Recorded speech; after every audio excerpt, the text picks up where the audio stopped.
wọ́n ti gbẹ́jọ́ Ṣọlá pé lọ bá Akeem ọkọ àwọn single mother ẹjọ́ ilẹ̀ tó tà ilẹ̀ onílẹ̀ tó tà tí ó refund àwọn California tó lu àwọn èèyàn jìbìtì ìkan ni wọ́n ti gbẹ́jọ́ lọ bá Akeem wípé kò refund àwọn o wípé ó gbowó ilẹ̀ lọ́wọ́ àwọn kò refund mo ṣàṣọ bẹ́ẹ̀ pé abájọ tí Fọlá pé tó tètè ń lo ọ̀rọ̀ Ìjẹ̀ṣà ó fẹ́ fi ọ̀rọ̀ Ìjẹ̀ṣà cover up ni o ó yẹ kẹ́ ẹ mọ ọmọ yẹn pé ó máa ń lo agbárí gan ẹ̀rí tó fi ṣan sọ́rọ̀ Ìjẹ̀ṣà sódà á lè override jìbìtì tó lu àwọn èèyàn Ọlọ́run ta ló bá yí ọmọbìnrin wo kó o sọ̀rọ̀ Ìjẹ̀ṣà from now till kingdom come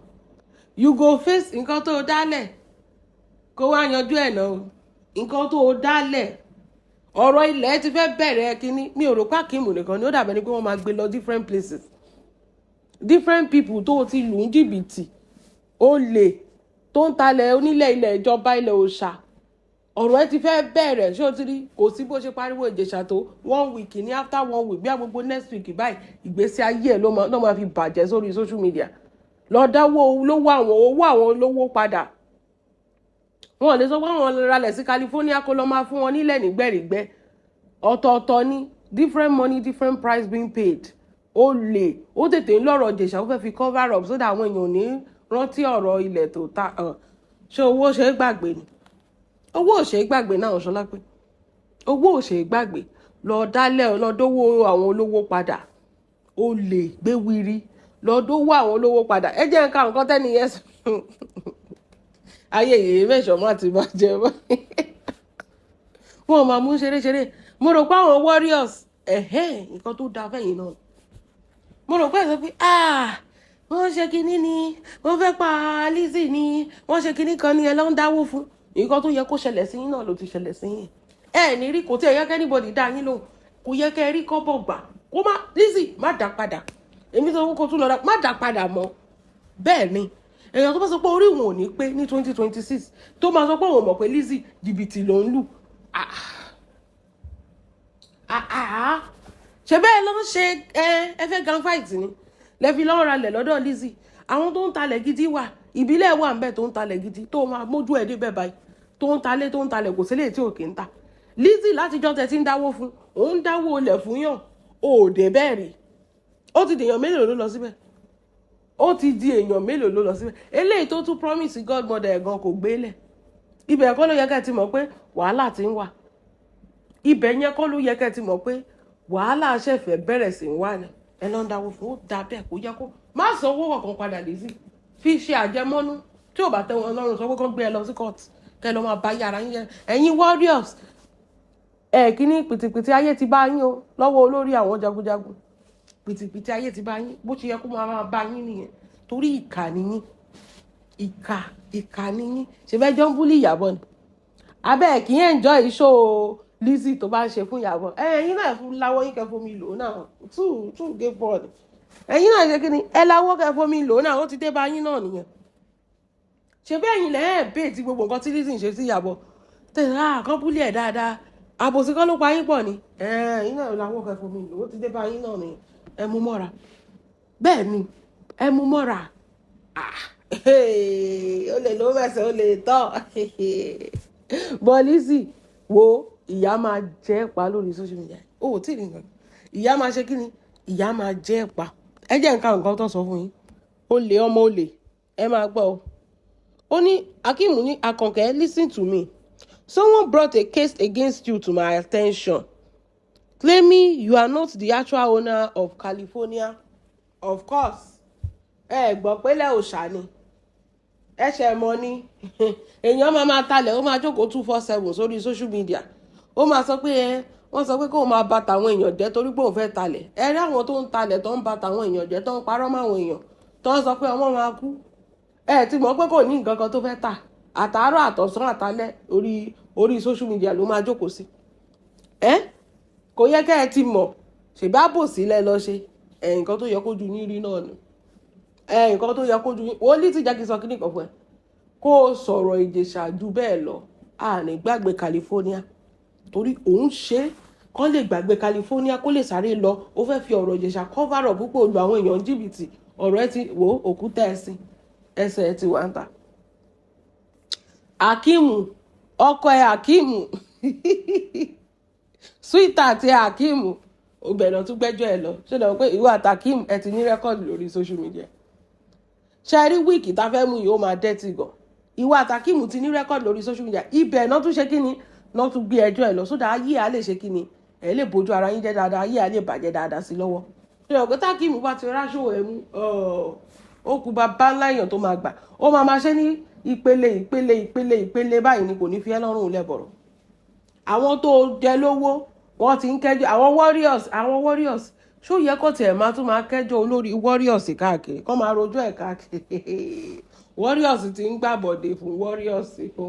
àbòsí ló máa pa gbogbo yín. ó ní a person who bought land from you says you failed to allocate their plot. Of course bọ́dà láti gan rò pé òun máa rí lẹ́yìn ní bọ́dà láti gbọ́ kùkù òjò ó darí agbádá àti carrot àti ilẹ̀ àti gbogbo ẹ̀ pàbó àárín nǹkan kan. A person who bought land from you says you failed to allocate their plot. They said they asked for a refund but you refused to pay them back. ẹ wo èèyàn tó ń talẹ̀ ìjọba tó ń talẹ̀ òòṣà kò tún fáwọn èèyàn ní refund. Lizzy ò ní nǹkan kan tó ń ta ẹ má parọ́ tọ́ra yín téèyàn bá ń tajà kò ní jókòó sórí social media 247 mẹ́yìn. àwọn tí ò talẹ̀ gan tó jẹ́ pé aṣọ náà ń tà gan a rí i pé wọ́n ní time. ẹ tẹ̀kọ́ bá ńlá for example ṣọ́ba ńlá ní time once in a while tó bá já sí ló máa update fún yín tó máa kúrò mẹ́. Lizzy ò lọ́kọ́ jàre orí California yìí bẹ́ẹ̀ tí ẹ ti máa mọ̀ pé for 5 years kó má lè ṣèyàn kan kó tẹ̀ ẹ́ pé kínní carcass uncompleted building kó tẹ̀ ti kọ́ síbẹ̀ ibẹ̀ ló yẹ kẹ́ ẹ ti mọ̀ pé something is wrong. Lizzy tó lọ sórí ilẹ̀ onílẹ̀ tó fẹ́ lọ claim ilẹ̀ tó rí àwọn Hausa ń bẹ̀ tó fẹ́ fìbọn pa wèrè tó ń lé kúrò mẹ́ ṣé kò yẹ kẹ́ ẹ ti mọ̀ wípé kò ní nǹkan kan tó ń ta àbí kì í sórí life ló wà. I'm with my police my police are here. táwọn sọ pé àwọn ọmọ rí kó kúrò lórí ilẹ̀ wọn kó má ṣe fídíò ilẹ̀ onílẹ̀ àbẹ́ ẹ̀rọ ti fídíò yẹn ìyẹn ò fún yín lára ẹ lọ ń dáwó síbẹ̀ nǹkan tó yẹ kójú yín rí náà ló ti rí yẹn ẹ lọ ń dáwó síbẹ̀ ó ló fail to allocate their land. ṣé yàn nílẹ̀ tó fẹ́ tà lẹ́ sọ pé ó fail ṣèbí tó wà tẹ̀ ní ló máa allocate kí ló ní ó ti gba yín gbé nìyẹn bẹ́ẹ̀ ni ẹ̀rí tó ń sọ pé òun mọ dísù ibo lẹ fẹ́ gbẹ́jọ́ lọ òun mọ dísù tó bá yá ṣe rí ìwọ warriors tó lọ bá kí ó máa ní Ìyábọ̀ Òjó ló rán ẹ wá orí Queen Mother ló tún máa dá gbogbo ẹ̀sìn sí àwọn warriors báyìí Ìyábọ̀ Òjó ló rán wọn wá sí yìí o tó bá ti di ọ̀rọ̀ pé kó wá ṣe accountability owó tó gbà owó olówó tó gbà tó parọ́ fún wọn pé ó fẹ́ talẹ̀ fún wọn tí ò gbé lẹ̀ ó máa sọ pé Ìyábọ̀ Òjó ló rán òun lọ sẹ́wọ̀n. ẹ máa gbọ́ only a lady you bought land from a person you bought land from says that you failed to allocate the land. They asked for a refund but you refuse to pay them back because people are bringing your cases to me. Mo rò pé whatever happens in warriors stays in warriors ni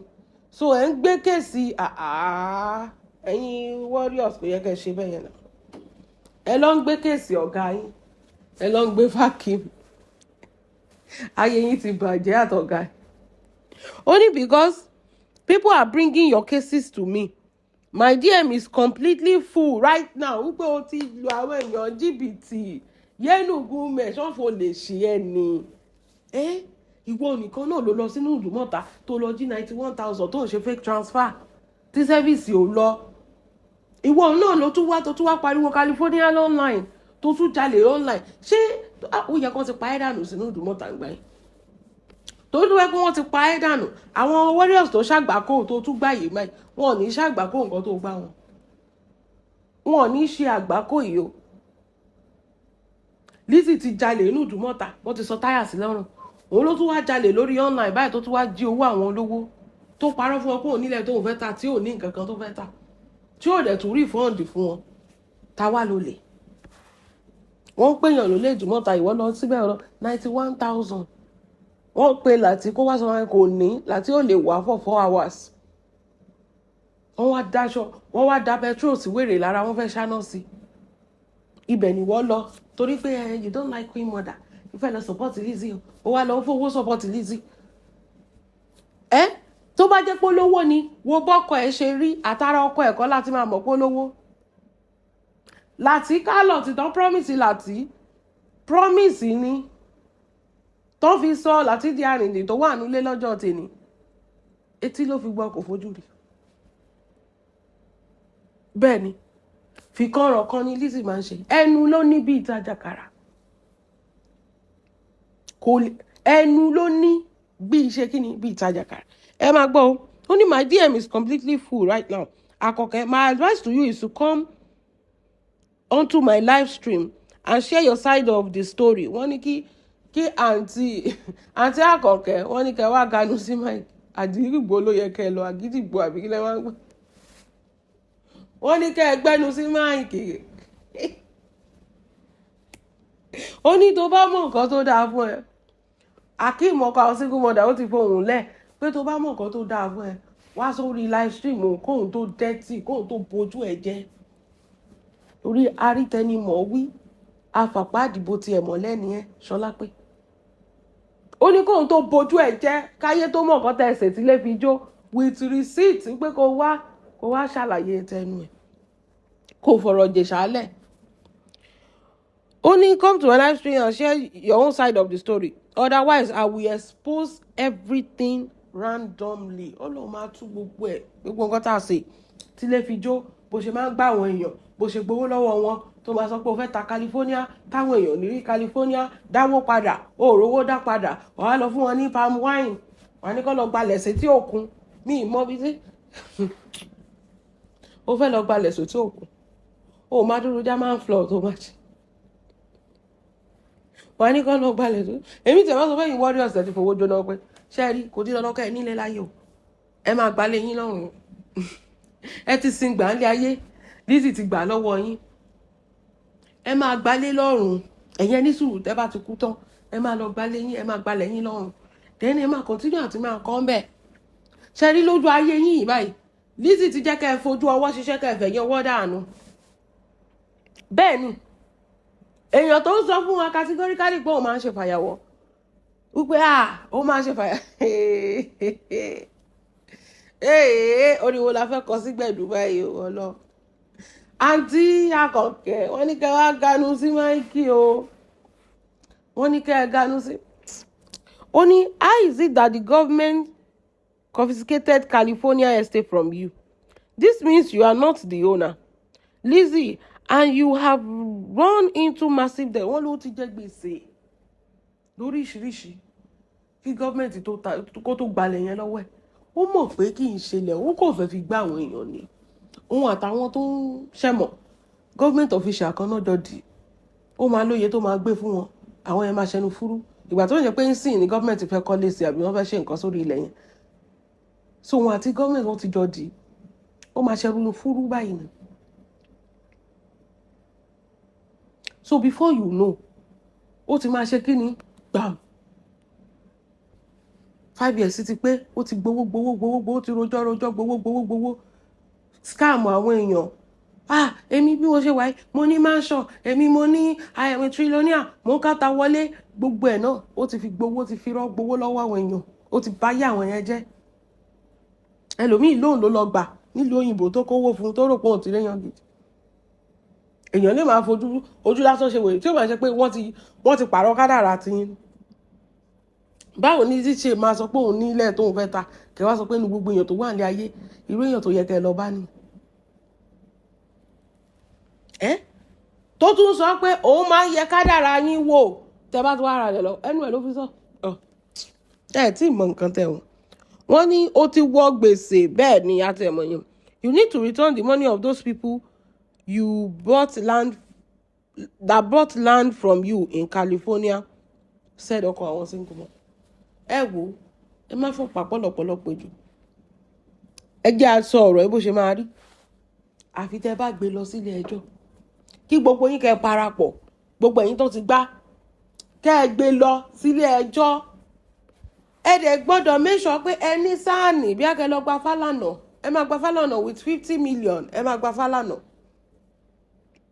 ẹ má gbé àwọn chájà ń bẹ́ẹ̀ lọ yà lọ torí bó ṣe wà yẹn ó mọ dísù òun náà ní connection ẹ̀ nínú wọn bẹ́ẹ̀ ni so ẹ má gbé àwọn charge and pay lọ́ọ̀yà lọ ẹ lọ gba sáànì tó kúnjú òṣùwọ̀n kó bá yín gbowó yín yàtọ̀ sí yẹn gbẹ̀rìgbẹ́ ẹ̀ lẹ́ máa gbalẹ̀ sí o tí ò bá tẹ̀sẹ̀ yín lọ́rùn ẹ máa rìn ìṣó lọ́rùn lọ gbalẹ̀ yín ni ẹ wò ó ti ṣe tí yín má wò ẹ má tẹ̀ bọ́dá ẹ máa rìn ìṣó lọ́rùn lọ máa gbalẹ̀ yín ni nǹkan tẹ́ ti gbọ́ nìyẹn nǹkan tó tẹ́ ẹ jẹ lóyún yín bẹ́ẹ̀ ni ọ̀ọ́bì bẹ́ẹ̀ ni ó pẹ́ tí ayé tí yín ò bá bàjẹ́ báwo làwa ṣe máa fi ìgbésí ayé yín ṣe sítórì tá a máa sọ lẹ́nu bẹ́ẹ̀ ni tí ò bá bàjẹ́ fún yín àwa ò ní rí fídíò láti ṣe lẹ́nu èèyàn kan náà ló máa bàjẹ́ fún náà tí téèyàn kan ò bá bàjẹ́ tẹ́nìkan ò lè dáná bẹ́ẹ̀ ni ó ti bàjẹ́ fún yín nìyẹn ẹ̀yin ti kọ́ àwọn ará yòókù lọ́gbọ́n pé kọ́ má lọ sọ́dọ̀ Lizzy o ẹ tí ì mọ nǹkan tẹ̀ ọ́ lóbi ìṣọ́lá pé